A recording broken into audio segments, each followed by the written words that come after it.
Assalamualaikum. Waalaikumsalam. Selamat siang semua ya. Siap, Pak. Gimana kabarnya, sehat semua? Sehat, Pak. Sebelumnya, ini kok duduknya kenapa jarang-jarang gini? Coba dulu lah, yang belakang maju dulu coba. Pada siapa itu? Si Siska dan Saskia ya? Coba maju dulu sebentar. Baru Pak Ide ke depan Pak Ide. Pak Ide, rapatkan dia rapat. Saya nggak suka jarang-jarang kayak gini. Mati ke sini, mati. Jangan itu lagi kalah semua. Harus kan? Ini bisa kosong. Nah, sini silakan. Nah, ini kan enak nampak ya kan? Semua rapat ya. Apa yang jarang-jarang? Kita mau belajar bukan mau jaga-jaga jarak apa? Covid ya. Nah, jadi anak-anak, pada pertemuan kita kali ini kita akan membahas tentang struktur organisasi lembaga. Nah, kira-kira kalau kita belajar struktur, apa yang ada di benak anak-anak? Sudah, Pak. Susunan, bagus Yosef. Baik, jika Apa biasa, Pak? susunan, struktur susunan, langkah-langkah, ataupun prosedur, ya kan? Apa itu struktur organisasi lembaga? Coba tolong saudara Martin bacakan.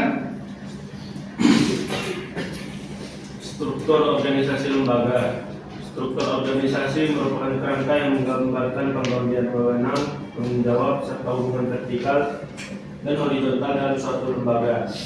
Struktur ini berfungsi untuk mengatur alur kerja, komunikasi, dan koordinasi antar bagian sehingga tujuan organisasi dapat tercapai secara efektif dan efisien. Nah, bagus. Terima kasih saudara Martin.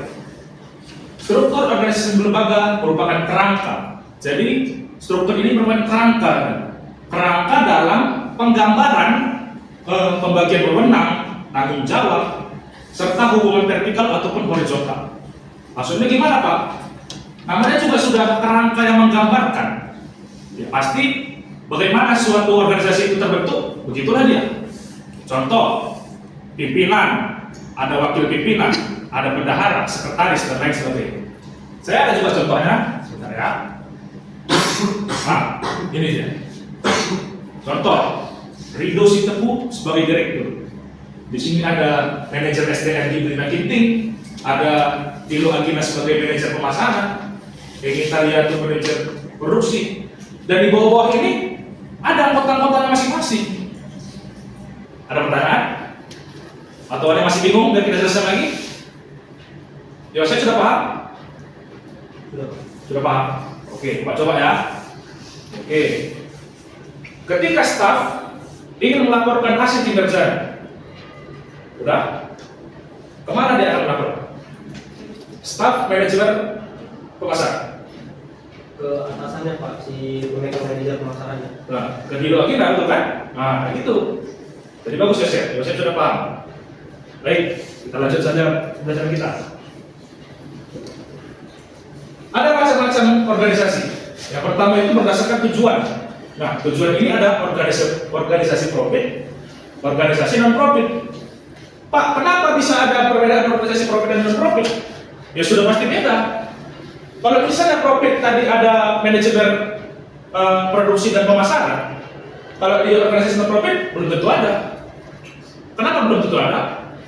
Yang ini dia fokus aktivitas untuk memperoleh keuntungan atau laba, betul? Betul. Nah, yang ini dia secara sukarela, bisa saja seperti panti asuhan ataupun panti-panti sosial. Gak mungkin bisa kita samakan organisasi profit dan non profit, struktur organisasinya sudah jelas berbeda dia.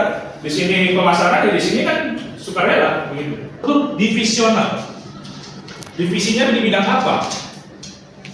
Di bidang pemasaran, di bidang produksi, sumber daya manusia. Pasti seseorang itu punya divisi-divisi masing-masing di dalam perusahaan. Nggak mungkin saya, contohnya, saya sebagai bos di perusahaan, saya tunjuk kepada Dika, kamu jadi manajer SDM, manajer produksi, manajer pemasaran. Kira-kira kamu sanggup nggak? Sanggup? Nggak sanggup kan?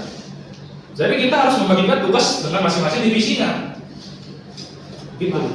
Gimana kalau misalnya di suatu perusahaan itu karyawannya yang kerja itu aja, Pak? Lalu nggak ada divisi-divisinya, tapi yang kerja cuma karyawannya itu aja. Ini dalam satu divisi. Yang kerja itu cuma dia aja yang kerja. Yang kerja cuma dia aja.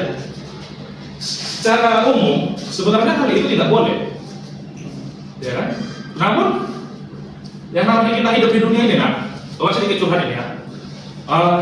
Kita hidup di dunia ini kadang-kadang apapun yang kita kerjakan itu nggak bisa kita menolaknya. Apalagi kita sudah berbicara tentang atasan. Kita sebagai bawahan, apapun yang dikerjakan, yang diperintahkan oleh atasan, itu sebisa mungkin kalau bisa kita bilang pasti iya, karena kita segan ataupun takut untuk menolaknya, begitu. Jadi walaupun dia bekerja sendiri, sebenarnya dia punya dampak positif walaupun dampak negatifnya. Kalau dari dampak positifnya, dia jadi menguasai banyak hal. Dia jadi menguasai bidang-bidang yang orang lain tidak kuasai. Dampak negatifnya seperti tadi, ya pasti dia akan lebih cepat letih ataupun lelah. Pas? Oke. Nggak ada perubahan. Oke. Baik. Sebelum Bapak akhiri, Bapak mau absen dulu. Mana sekretaris? Najwa? Ada yang absen hari ini? Ada semua. Bapak coba ya, kalau nanti ada, kamu saya serahkan. Ada. Siti? Saya Pak. Dika? Ada dua. Najwa? Saya Pak. Baidil? Hadir Pak. Ya, betul, bagus. Rajin-rajin main kelas kita ini ya. Ya, di kantor-kantor pun bilang juga anak kelas PADPB katanya bagus-bagus keren. Jadi mungkin dari sekian materi yang Bapak sampaikan pada hari ini, mungkin Pak Idil bisa sampaikan apa yang Bapak Idil dapat dari hari ini. Apa itu struktur? Yang saya dapat itu dengan Bapak yang jelaskan tentang struktur itu, dia membuat suatu organisasi. Iya, betul. dalam suatu organisasi itu. Iya, bagus. Baik, sebelum kita pulang, alangkah baiknya kita harus berdoa dulu agar kita sama-sama selamat di jalan, ya kan? Berdoa menurut agama dan kepercayaan kita masing-masing. Berdoa dimulai.